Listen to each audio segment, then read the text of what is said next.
All right, well, we are very prompt here in Medicine Grand Rounds, so we are going to get started. Lovely to have you all here in person and virtually for our second Grand Rounds of the academic year. I'm really thrilled about this topic because for, like my entire medical career, delirium has like flummoxed me. And I'm so grateful that we have two excellent clinicians to demystify both how we should think about delirium as a diagnosis and what we can do about treatment. So it is my pleasure to introduce two fabulous speakers for our updates on the diagnosis and management of delirium. Dr. LaHue will be speaking first. She's a neurohospitalist and assistant professor of neurology at UCSF. She did all of her training, medical school through neurohospitalist fellowship here at UCSF, and we're very lucky to have her. She's also the Beeson and Butler-Williams Scholar, and not only is she a masterful clinician, but she leads investigations that really look at delirium and the cognitive impact of delirium as we age. She's a co-investigator and director for the NIDS funded sex and gender enriched SAGE Neurology R25 program. She also serves as a on the Neurohospitalist Society Executive Board and the Neurohospitalist Editorial Board. We are also pleased to welcome Dr. Erik Levinsohn, who is an assistant professor in psychiatry and our consultation liaison psychiatrist at UCSF and a frequent contributor at our medicine M&M, so should be no stranger to any of our medicine trainees and faculty. His clinical work looks at really inpatient psychiatric consultation at the Helen Diller Medical Center at Parnassus Heights. That's here, and also is the program director of our consultation liaison psychiatry fellowship. Okay, we'll just wait until that. Okay, it's gone away. And the associate psychiatry clerkship director. He comes to us from the Yale School of Medicine and a psychiatric residency at BID Medical Center, and then did a fellowship in consultation psychiatry at Boston Medical Center. He has worked widely in the VA and now comes to us at UCSF, and he has a lot of interest in delirium, decision-making capacity, critical care psychiatry, and medical ethics, as well as psychodynamic psychotherapy. So we are pleased to introduce them both and invite Dr. LaHue to the podium.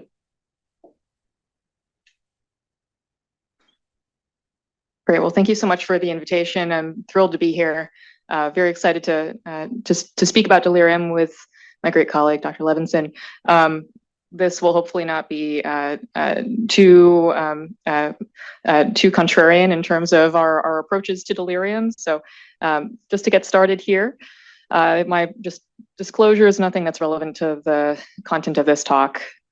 Objectives today. So for the first half, we have this split in half. My objectives for the first half, we're going to be recognizing acute complications of delirium, describing recent advances in delirium detection, summarizing emergent biological insights that we're hoping to improve detection, and then also identifying effective prevention and management strategies. So first, I just want to introduce I think a common refrain is just that some of the frustration that we might feel when trying to figure out who could potentially help us with this very critical delirium consult. And so you'll be getting a couple perspectives today. And as a medical trainee, I wrote about this.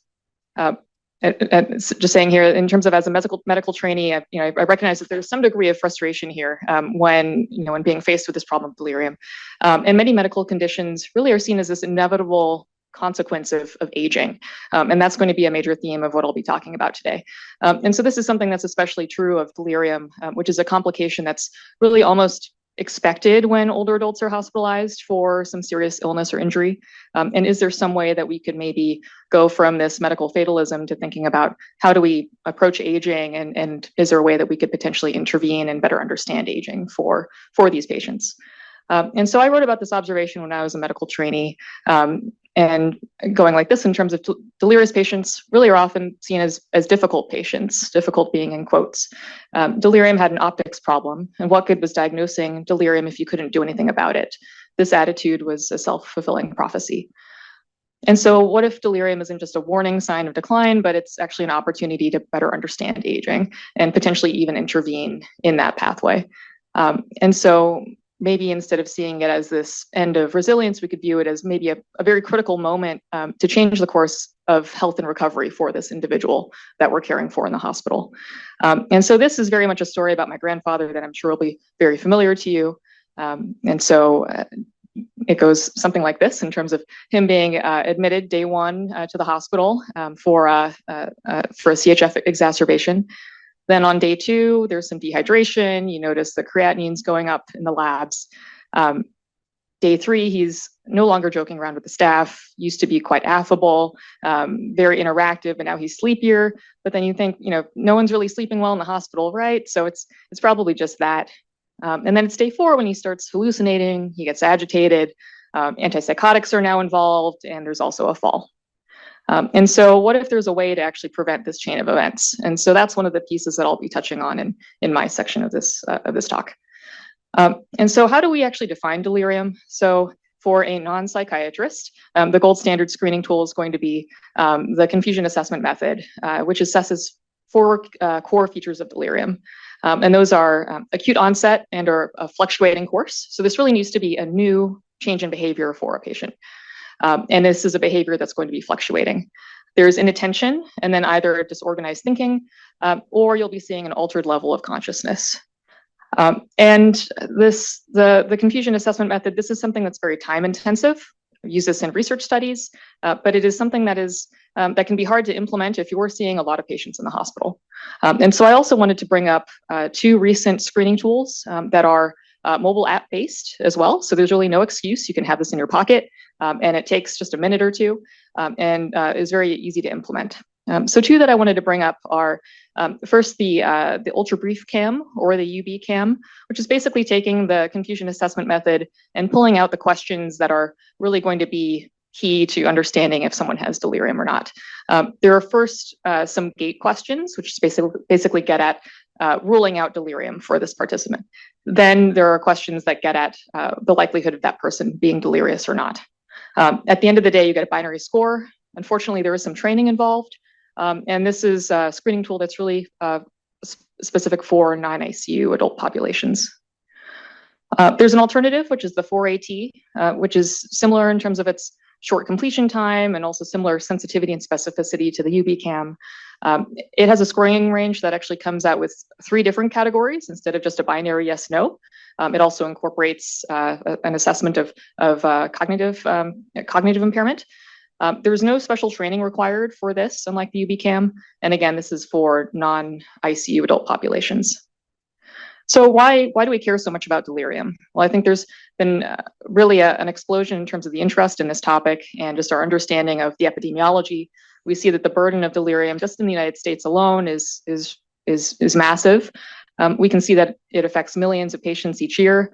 It's associated with huge healthcare expenditures, and it's also associated with worse clinical outcomes. And Dr. Levinsohn will get into more of the longitudinal outcomes in a little bit. So delirium itself, it's a phenotype.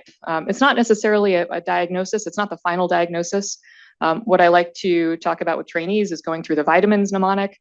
Sure, we all have a mnemonic we like when thinking about what are potential etiologies for something like delirium. And I just find it so interesting that all of these conditions somehow lead to generally the same phenotype that we describe as delirium. And so while it's critical that we identify delirium, that's really just the first step. That's not going to be the final diagnosis. And so whenever identifying delirium, the next question should be, well, why is that person delirious?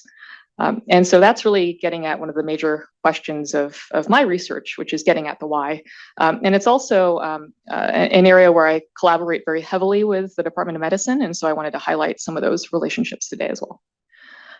So when thinking back to aging, advanced age is one of the most influential delirium risk factors, right?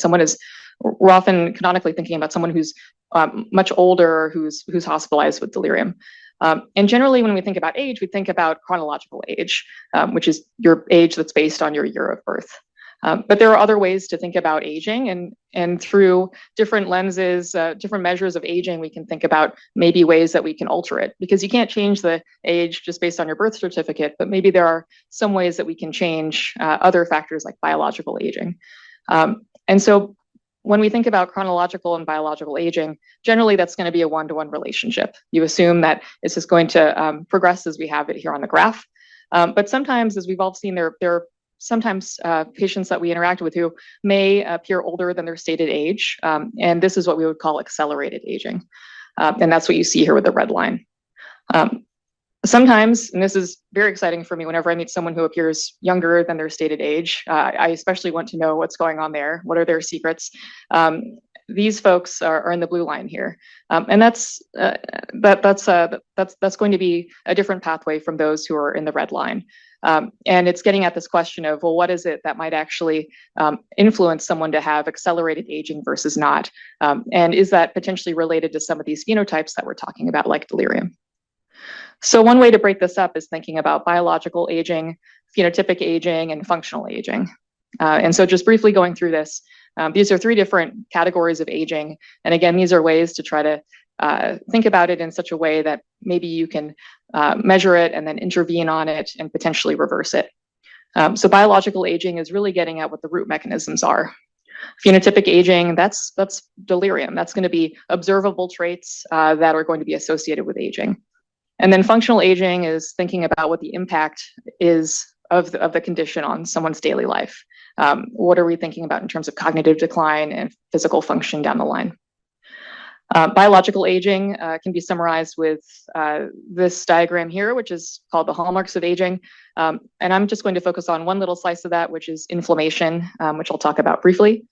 Then there's phenotypic aging, which again, delirium being an example. And in terms of my relationships with the Department of Medicine, many faculty members here have been integral to helping with enrollment for a few specific prospective cohorts dealing with patients with hip fracture, possible medicine patients, and more recently traumatic brain injury. And I'm just going to briefly describe focusing on one specific medical condition and how that could yield insights that may lead to clinical trials down the line. And that's starting with older hospitalized adults with urinary tract infection. So we investigated changes in gene expression in patients with and without delirium, and then with and without urinary tract infection. And what we found were distinct immune pathways that were upregulated, both in delirium, just generally speaking, as well as those who were delirious and also had a urinary tract infection. And this is important because you can also use urinary tract infection as a model in other organisms. So not just people, but you can also use a mouse model of delirium phenotype. And some of my colleagues have looked at a UTI mouse model. And through this work, they were able to show that IL-6 was something that mediated this delirium-like phenotype in the mice. And interestingly, they were able to look at how medications that might act on IL-6 could then influence the phenotype. An example here is the use of 17-beta estradiol, which can help reduce IL-6 levels. Take that a step further, and now we're looking at medications that can target IL-6. So we're looking at IL-6 receptor antagonists like tocilizumab. And this has been shown in patients with COVID-19, not only to help those with COVID-19, but even separately from the treatment of that when you're controlling for things like SOFA scores and comorbidities, that use of tocilizumab is something that is associated with a significant reduction in delirium days. And this is hot off the presses, but work with Neil Single and many Department of Medicine faculty listed below. We were able to show in the COMET cohort with COVID-19, these dynamic immune gene expression signatures in people with delirium. And something that was really excited about this project in particular was in this collaboration, we were able to look at changes over time, both prior to delirium, during delirium, and after delirium in the setting of recovery, and actually look at changes in gene expression through the course of the illness. And we, again, showed that innate immunity was something that stayed persistently high. Again, seeing things like complement activation, cytokine production. In these patients, adaptive immunity was something that was weakened. And these immune patterns were shifted when delirium resolved. And so in summary, really what we're showing here is that delirium is something that could be tied to specific trackable immune trajectories that resemble accelerated immune aging. And this turns something into a very nebulous phenotype into maybe a condition that could have signatures that we could one day measure and then study in clinical trials. Yeah, we'll get to questions. And by definition, finite and length, but it always resolves. But if it doesn't resolve, you call it something else. That is an excellent question. And I think we'll get to questions at the end, if you wouldn't mind tabling that for a moment.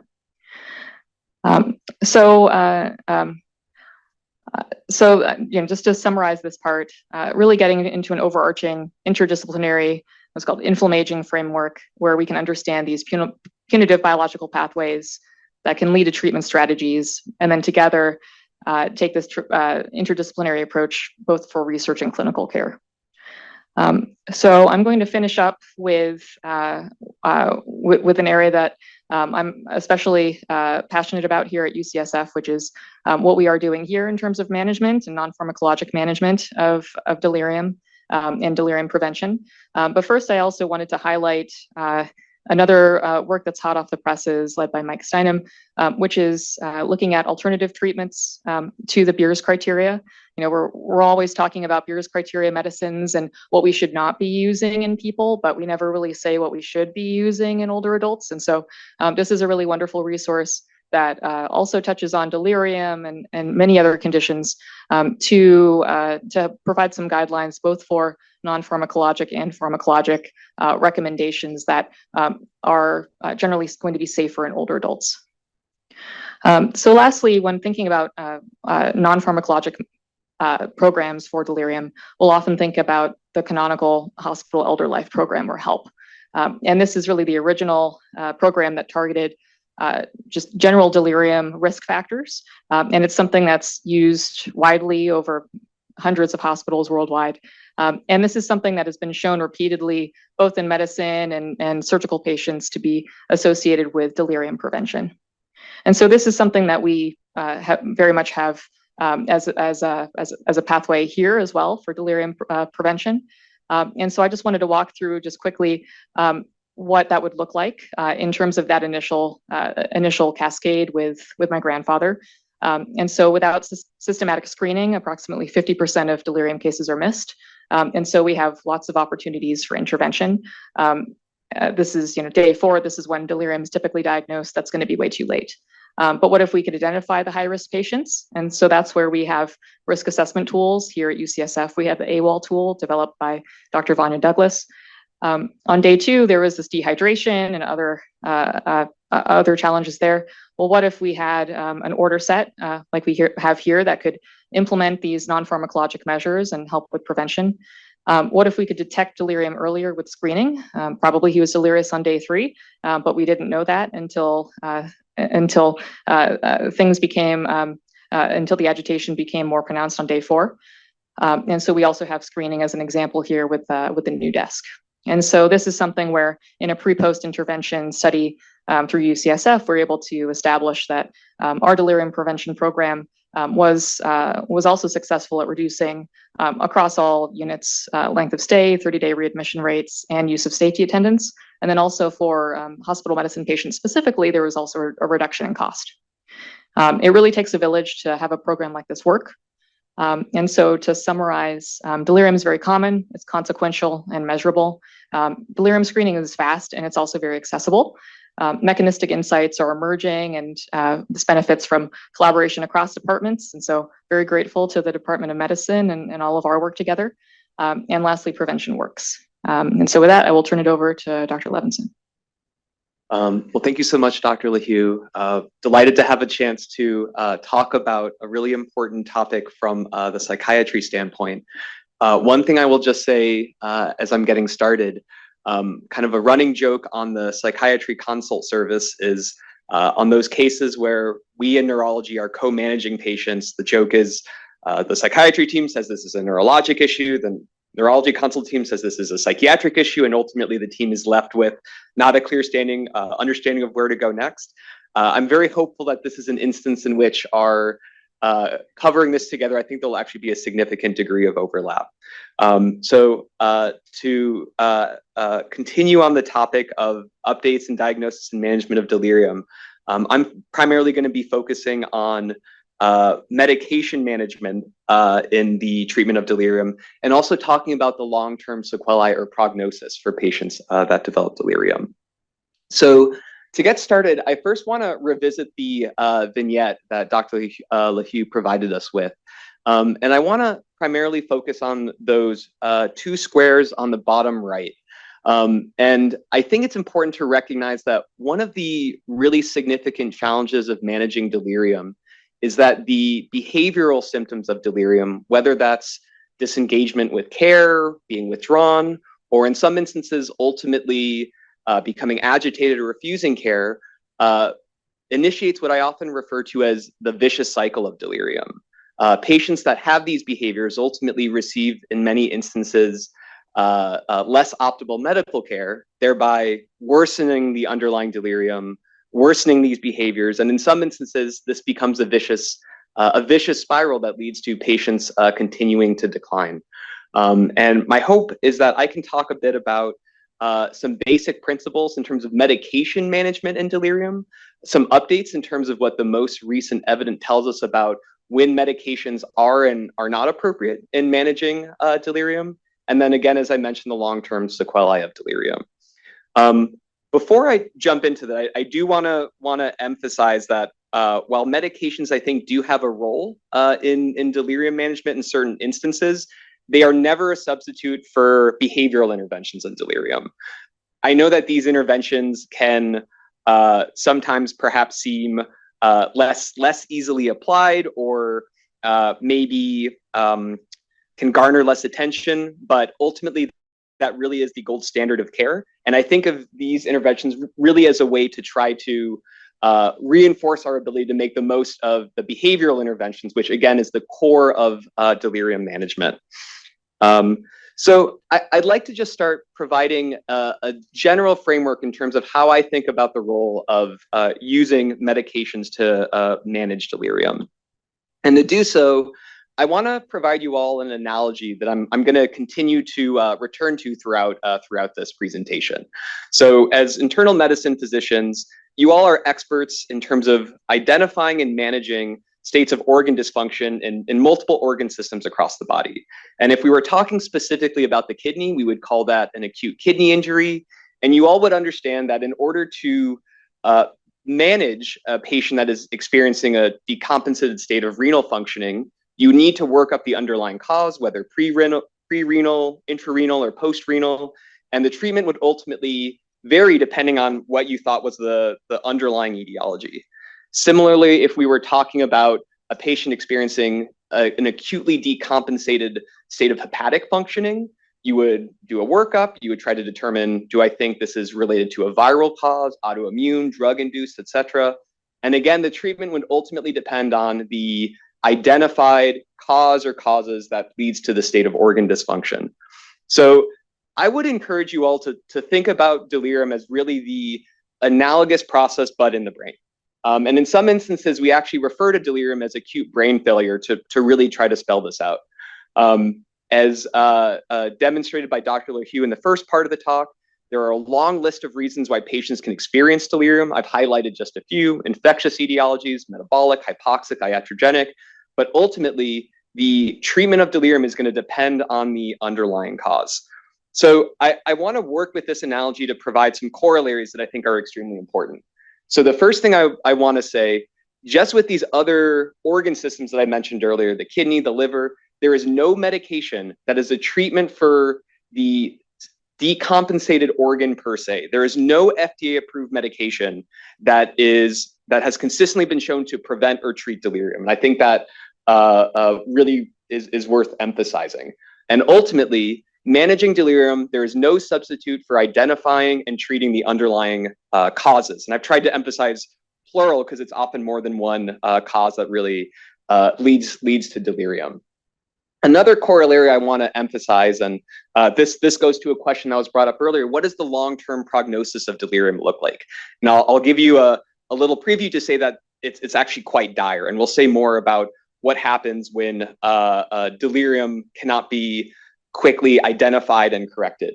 But as with other organ systems, the longer the underlying pathophysiology goes uncorrected, the worse the prognosis is going to be for recovery. And this is really important. I think a point that's not often appreciated. Even in those instances when we identify the underlying causes and we correct them, the organ may take some time to fully recover, and in some instances may not fully recover. This is something that we completely understand about patients that may have, a severe AKI or a really significant liver injury. It's very much true of the brain as well, as I will be showing you shortly. I want to provide some other general principles to think about as you're considering medications in the management of delirium. I would really encourage you all to think about medications as a means of harm reduction. And I'll say a bit more about what I mean by that. Delirium can commonly manifest as a number of behavioral symptoms or syndromes that can be distressing for patients, distressing for teens. And I often think about medications as a way to try to minimize harms associated with those behaviors.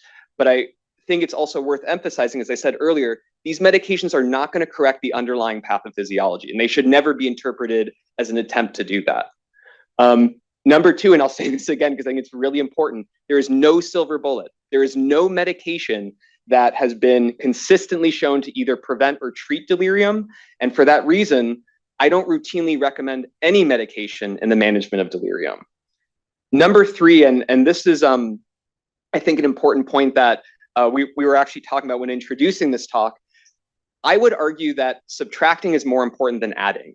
So more important than adding medications for patients that are experiencing delirium is really having a thoughtful and thorough risk-benefit analysis of the medications that you're already prescribing. There's more and more evidence that some medications that are commonly prescribed within the hospital, namely benzodiazepines, anticholinergics, opiates, but I would also say some recent evidence suggests medications like antibiotics, anti-seizure medications. All of these medications come with a risk of inciting or worsening delirium. And for our patients that are experiencing delirium, this is a reminder to us to have a thoughtful risk-benefit calculation of potentially removing medications. The last thing I'll say is that whenever we're thinking about adding a medication to manage any sort of delirium symptom or syndrome, less is more. You should always be using the fewest number of medications at the lowest possible dose for the shortest period of time. And I'm going to return later in the talk to talk a bit about what exactly I mean when I say the shortest period of time. So those are some general principles that we should think about in terms of how best to use medications to manage symptoms or syndromes in delirium. I now want to provide a little bit of a survey in terms of what recent literature has told us about some pretty fundamental questions in terms of delirium management.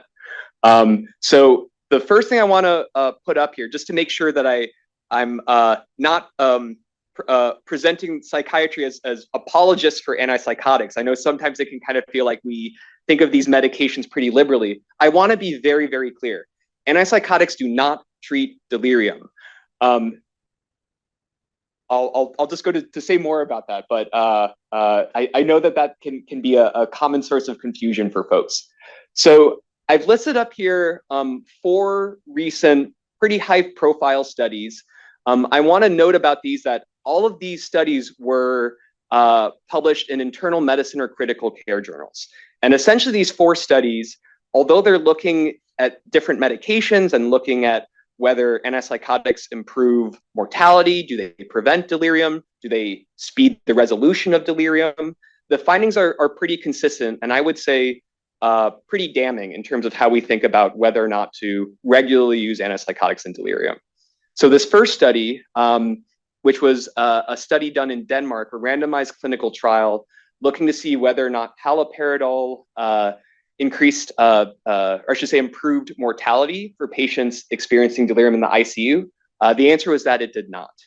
Similarly, this next study, which I believe was run out of Vanderbilt, asked the question of whether or not haloperidol or ziprasidone, which is a second-generation antipsychotic, had any benefit in terms of speeding the resolution of delirium or any other cognitive, functional, or psychological symptoms, and there was no improvement.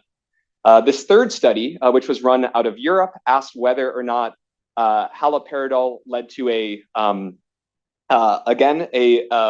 increased resolution of delirium in critically ill patients, and it did not. And lastly, this study looked at the use of Seroquel, which previously had shown maybe some possible benefit in terms of delirium per a randomized clinical trial done in the early 2010s. But this study instead found that Seroquel prophylaxis did not reduce the incidence of delirium.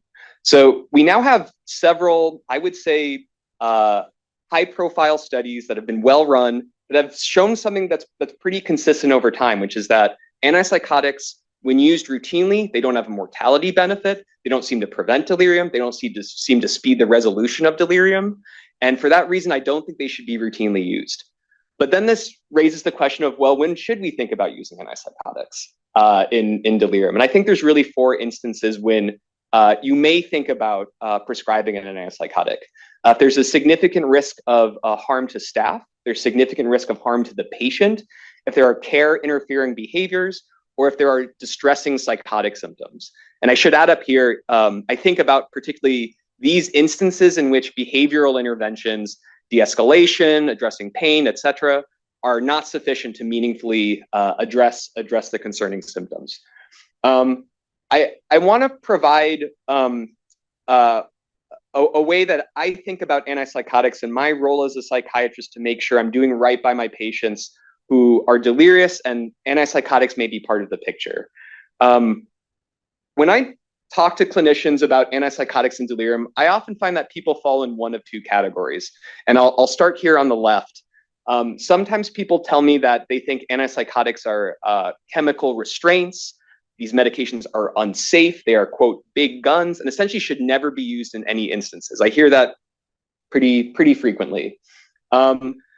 I also sometimes find when I talk with some providers that they feel very comfortable regularly using antipsychotics in delirium. They think you don't really need a specific indication. You don't need a really specific target medication. And these providers often rarely discontinue antipsychotics even after delirium has resolved or the patient has been discharged from the hospital. One thing I want to leave you all with is I would really encourage you all to think about this middle path. And this is how I think about antipsychotics and delirium. In certain patients, for certain indications, I think judicious use of antipsychotics can be extremely, extremely helpful. However, I think it's extremely important that you're always thinking about risk, benefits, and alternatives. I really think about antipsychotics primarily helpful if they're a way to help facilitate the use of behavioral interventions. As one common example, oftentimes when we as the psychiatry team are consulted on these patients, they're already in physical restraints. I think probably one of the worst possible things that you can do to a delirious patient is you can tie them down to a bed when they're already confused, they're worried, they're struggling against the restraints, and you're not going to be able to meaningfully advance that patient's care as long as they're tied down. And I often think about antipsychotics as a way to ideally safely free patients from physical restraints such that they're able to, for example, start mobilizing. And because mobilization is such an important behavioral intervention in delirium, I think in many instances, a medication like an antipsychotic can be helpful. That being said, it is incredibly important that in those instances when an antipsychotic is started, it's also appropriately discontinued. And I'll say more about antipsychotic discontinuation in delirium shortly. To finish up with antipsychotics and delirium, I'm often asked, which antipsychotic should I use? I will make it clear there is no clear high quality evidence that strongly recommends one antipsychotic over the other. With that proviso, I will say that I do have a personal recommendation, and I'm happy to say more about this and talk to anyone who has questions about it. In most instances, for most patients, when you feel as though an antipsychotic is warranted for a specific indication at a low dose for a short period of time, I often recommend intravenous haloperidol. I do that because data tells us that intravenous haloperidol, relative to other antipsychotics or medications like benzodiazepines, tends to be less sedating, it's less anticholinergic. There's a flexible dose range and routes of administration for patients that can't tolerate oral medications. There's less effect on blood pressure. There's less aspiration risk relative to some other options. And I'll also add that this is a medication that we've used in the vast majority of cases safely for decades. So I think it actually has a relatively good safety record. I often hear concerns related to the development of extrapyramidal symptoms or QTC prolongation. I will say that new evidence tells us that those risks are grossly overstated. I could spend 40 minutes just talking about Haldol and the QTC, but I will just say that I think there is, generally speaking, too much concern about QTC prolongation with Haldol. But I'll say later in the talk, I think the bigger concern that we should be worried about is continuing these medications longer than they need to be continued. So to recenter us, antipsychotics, they do not treat delirium, may be indicated in certain instances. Another area of recent research for us has been the use of dexmedetomidine, specifically in the ICU. And I will say that Precedex has actually shown some initially positive findings as a preferred sedative to some alternatives in the ICU, namely benzodiazepines and propofol. For those not familiar with dexmedetomidine, it's an alpha-2 agonist given as an infusion in the ICU. Some benefits of dexmedetomidine include anxiolytic, analgesic, hypnotic, and anti-agitation properties. It's thought to have a lighter sedation profile compared to some other sedatives like propofol, midazolam, etc. That being said, it does come with side effects, most notably hemodynamic side effects such as bradycardia and hypotension. There have been a number of studies recently examining the use of dexmedetomidine both in the prevention of delirium as well as the treatment of delirium. And generally speaking, these studies have actually found Precedex, particularly when compared with other sedatives like midazolam or propofol or fentanyl. These studies have generally found that the delirium risk associated with dexmedetomidine is substantially less than these other sedatives. And for this reason, the most recent Critical Care Society of Medicine guidelines actually recommended the use of Precedex over propofol for sedation in mechanically ventilated patients when light sedation and or reduction in delirium is a high priority. And as Dr. LaHue was talking about just how significant the burden of delirium is, I would argue that it should almost always be at least one of the priorities that we think about for our critically ill patients. So the bottom line I would encourage you all to think about with dexmedetomidine is that there have been multiple studies showing a significant benefit in terms of delirium prevention and management. There seems to be less clear evidence in terms of mortality benefit. And the strongest evidence seems to be when we compare dexmedetomidine to benzodiazepines, which, as I've mentioned, are a deliriogenic class of medications. When your patients can hemodynamically tolerate dexmedetomidine and you're concerned about delirium, I would encourage you to think about using dexmedetomidine, particularly if you're also trying to address problems like pain, anxiety, or sleep. The third area of possible pharmacologic management of delirium that has some more recent data to support its use and something that we may think about would be addressing issues, namely pain and sleep-wake disturbances, potentially with medications. To start focusing with pain, there was a recent meta-analysis done by Kim in 2024 that asked the question, for post-operative patients, if we routinely start these patients on NSAIDs, can we find that there's actually a decreased risk of the development of delirium? And the answer was yes, with actually a relatively large effect size. I will say that the benefit seen in this trial probably was not because of the NSAIDs themselves, though there may be a role of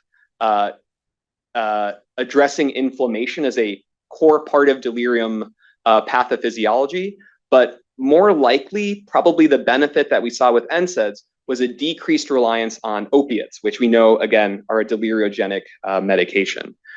Similarly, this factorial study done out of my alma mater, Beth Israel Deaconess, found that routinely giving acetaminophen conferred a delirium prevention benefit over placebo, irrespective of whether propofol or Precedex was used as the sedative of choice. So I would encourage you all, again, for your patients to consider standing non-opiate analgesics for those patients that may be at risk of developing delirium. I also want to talk about sleep-wake cycle disturbances in delirium. There was a study done several years ago, which looked at the prevalence of sleep-wake disturbances and delirium. And it estimated that it's found in approximately 97% of patients. So at first blush, we can essentially say that virtually all patients that are experiencing delirium may be experiencing significant sleep-wake cycle dysfunction. Our most recent understanding is that there may be a reciprocal relationship between sleep-wake cycle disturbances and delirium, wherein delirium may potentially cause patients to have sleep-wake cycle disturbances, and similarly, patients experiencing sleep-wake cycle disturbances for any reason may be at greater risk for developing delirium. There are currently 3 pharmacologic strategies that have shown, I would say so far, the best promise in terms of targeting the sleep-wake disturbances in delirium. Starting with the bottom left, there have been many studies looking at melatonin, or the melatonin receptor agonist Ramelteon, for addressing sleep-wake disturbances in delirium. The evidence is pretty mixed. You will find studies that say, yes, melatonin either prevented delirium or sped the resolution of delirium. You will also find many studies that found that there was no benefit. That being said, again, referencing the most recent critical care guidelines of this year, they recommended, with a low quality of evidence, that for those patients experiencing sleep-wake disturbances, the addition of melatonin or Ramelteon can be a helpful addition. As I mentioned earlier with dexmedetomidine, in addition to its analgesic and anxiolytic properties, dexmedetomidine can also in some instances be used as a hypnotic. And there are some studies that show that the use of nocturnal dexmedetomidine, sometimes in a process we call dex cycling, as a means to induce sleep in critically ill patients, can be a way to address these sleep-wake cycle disturbances without disrupting REM sleep. And then I'll just conclude on the right here. One of my colleagues on the consult service, Bo, who has really been a champion in this regard, in improving the access of our patients to DORAs, dual orexin receptor antagonists. The one we most commonly use at this institution is daridorexant. I will say that there are a number of trials examining the use of daridorexant to address sleep-wake cycle disturbances and delirium. They are generally positive, but these are also small studies that are industry funded. So I think more data is needed to really give us a clear answer as to their role in delirium management. I want to finish by talking a bit about the long-term sequelae of delirium, because I think this will further underscore just how worried we should be about our patients who are experiencing delirium. Sometimes we see what happens in the hospital, but we may not necessarily know what happens after this person is discharged. So the main takeaways I'd like for you to all get from this section. So number one, patients commonly do not fully recover from delirium. In this 2015 study that looked at patients 3 months after a hospitalization in which they experienced delirium, whether you're looking at patients with or without delirium, you'll find that full cognitive recovery was actually quite rare. I had this understanding of delirium when I was a trainee initially of, you get a little confused in the hospital, but no problem, you'll go right back to where you were in a couple days or weeks. We have more and more data that tells us that that is not true. You'll find that full recovery was actually less common than death for both of these patient populations. Number two, the post-delirium cognitive decline is both clinically significant as well as persistent.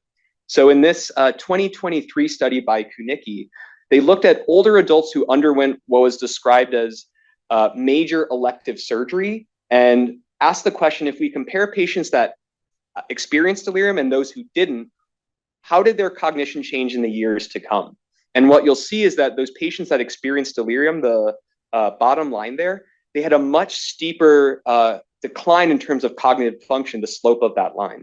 And specifically what they found is that the group that experienced delirium as part of their post-operative course, the rate of cognitive decline, the slope of that line within 5 years approximated that from individuals who experienced a diagnosis of Alzheimer's disease. So again, this is common, this is clinically significant, and this is also persistent. This can last years after the delirium episode. It is true, as we mentioned earlier, that having a high cognitive baseline gives you a good chance to ideally avoid some of the most concerning long-term sequelae of delirium. But that being said, this study by Tsui 2022 found that it's actually these patients with a high cognitive baseline where if they do experience a significant delirium episode, they actually stand the most to lose. So if you look at the decrease in terms of their cognition score over time, again, it was that group that started off at a high level of cognition. After their delirium episode, they had the greatest decrease in their cognition. I want to say a bit about antipsychotic discontinuation after delirium. I want to continue to advocate for what I think of as this middle path wherein in low doses for short period of time for specific indications, I think antipsychotics are an important tool for certain patients with delirium. I think the greatest risk, frankly, with respect to antipsychotics and delirium is not in this short-term case, but in terms of the long-term case. I think many of us know that it is unfortunately not infrequent that patients that are started on antipsychotics during a course of delirium, those medications don't get discontinued on discharge. This study by Zhang et al. In 2023 found that even if you look a year out after hospitalization in which an antipsychotic was started in the setting of an infection, you have approximately a fifth of patients who remained on their atypical antipsychotic, Seroquel, risperidone, olanzapine, even a year out. There was another study hot off the press that found that compared to patients who experience delirium and get their antipsychotic discontinued, those who have their antipsychotic continued have a 30% increase higher chance of mortality. So this is a really big problem. And a reminder for us that if we do think an antipsychotic is warranted, it's also very much our job to make sure it isn't continued inappropriately. So just to give some final take-home points before I hope we get a chance to answer some questions. Again, I'd encourage you to think about medications as a way to facilitate the behavioral interventions that are really so important and so core to delirium treatment that they should be thought of as really the first line to really help our patients. Minimizing physical restraint, mitigating harm, avoiding deliriogenic medications, and we should not think of these medications as a means to treat delirium itself. Number two, I just want to emphasize the long-term sequelae of delirium includes these prolonged and significant cognitive deficits that may not ultimately get better. They may be irreversible, unfortunately, in some instances. The last thing I'll say is that we often in the psychiatry team find that we sometimes get involved relatively late in a delirium course. And one thing I want to encourage you all to think about is if you feel stuck, it's okay to reach out sooner rather than later. I really want to make sure we're doing everything possible to avoid these vicious cycles, because in many instances, the sooner we intervene, the better chance that we have to help our patients. And I think that's my last slide. Thanks everyone so much. For questions. Thank you to you both, Dr. Levinsohn, Dr. LaHue. Wonderful to have both of you. I will take the prerogative of asking the first question. Dr. Shah once described to my team as like delirium as a stress test for the brain. And he said very similar to how we think about cardiac physiology of like there being underlying disease in the heart that is unmasked by the medical, illness that the patient is facing and all of their comorbidities. Like that is the brain being stress tested in the hospital. And I was interested, both of you sort of touched upon this prognosis factor. How do you think about delirium both as a sign of maybe whatever the opposite of age resilience was, and then the post-delirium impact? Is it right that it's like both a poor prognostic sign that you got delirium, but then also a risk factor later on? Or is that how we should be thinking about it? Yeah, no, I think that's should we use the microphone for this or? Yeah. Okay. So this is a question that comes up a lot. And I think that if we could bring up one of Dr. Levinsohn's slides, that might actually make this a little bit easier.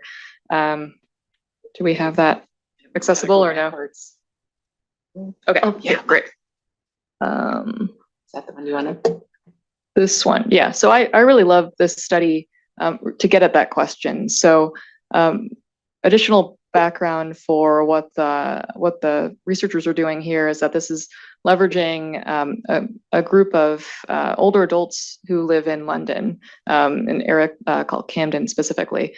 And what the group did here was enrolled people in the community and enrolled anyone in this study while they're still out and living in the community. And these research subjects then underwent cognitive testing and other tests of physical function, frailty, these kinds of things. And that way, these researchers were really able to get at what their baseline cognitive function was.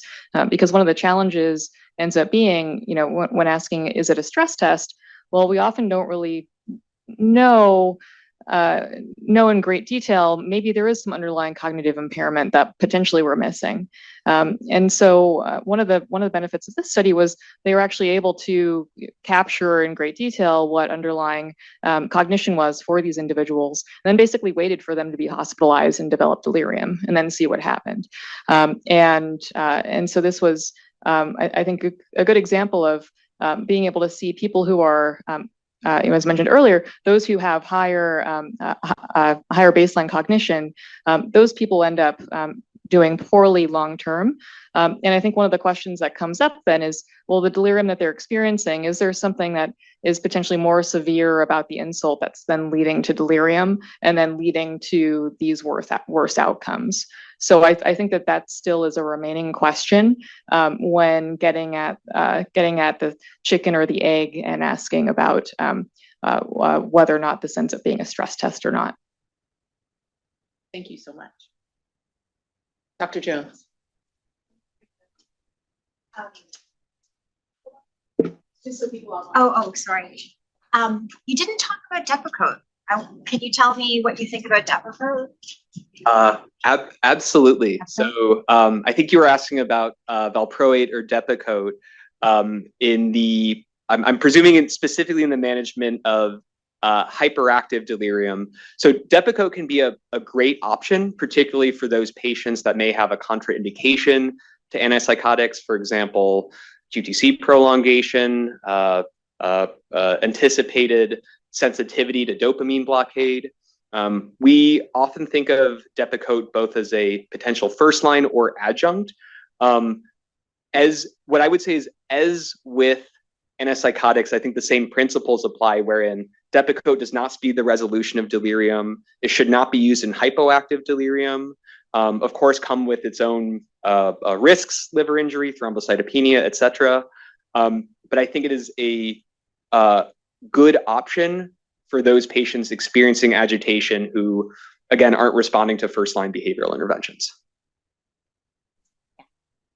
Sam was next. Yeah, I've just found it helpful to keep them out of restraints. Yes. Which never goes well.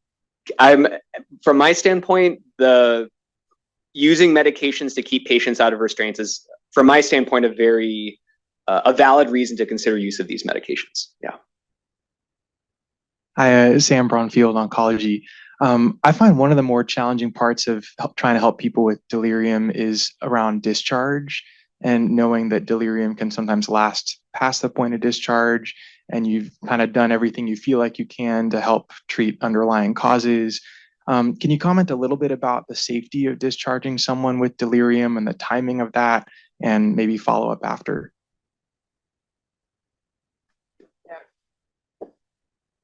Yeah, Sam, that's so important. I think that this gets to one of the risk factors that we talked about that was mentioned on some earlier slides, which is the iatrogenic one, right? And so we like to think of hospitals as a place of healing, and certainly medical miracles can happen here. But also it means that we're waking up people in the middle of the night for various vital sign checks. We're also putting people in strange and unusual environments. They're interacting with strangers a lot of the time. And so there is one of the benefits of being able to return home is to be able to get back into that routine and be in a familiar environment with familiar people. That being said, there still needs to be resources available so that they have increased help initially, for that transition back home. And so I think part of that is optimism in terms of encouraging someone to go home because of the benefits of being in that environment.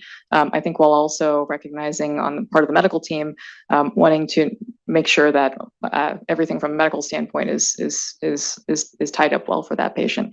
In terms of post-ICU care, there is a lot of work being done in terms of follow-up in those individuals who do end up having delirium longer term, or who end up developing other cognitive complaints.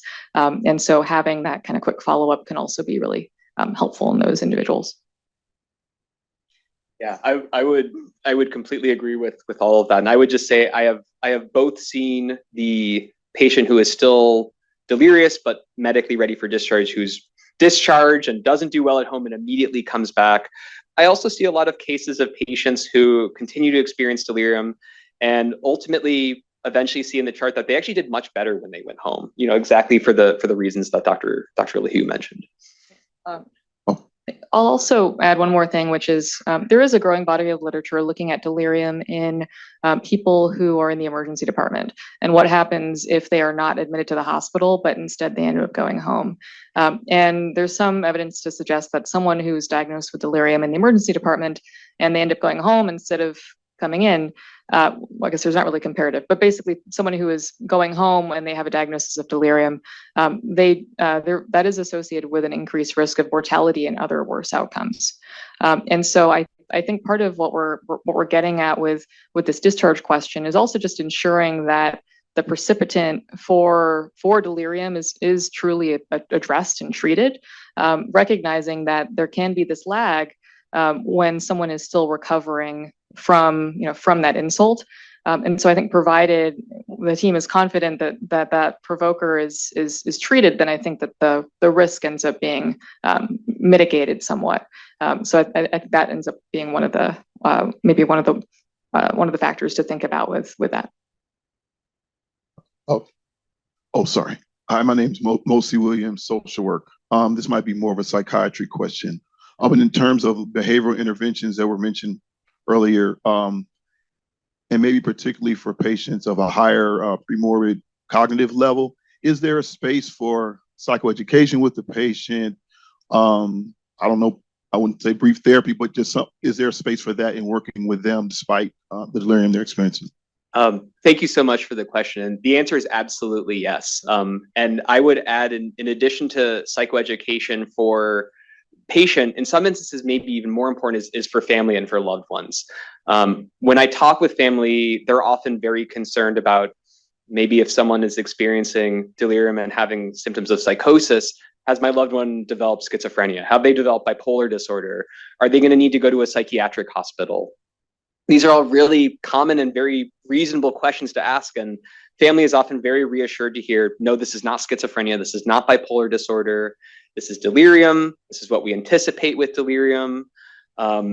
Educating family as to what good behavioral interventions look like for delirium, redirection, reorientation, getting patients moving, reminding them of their surroundings.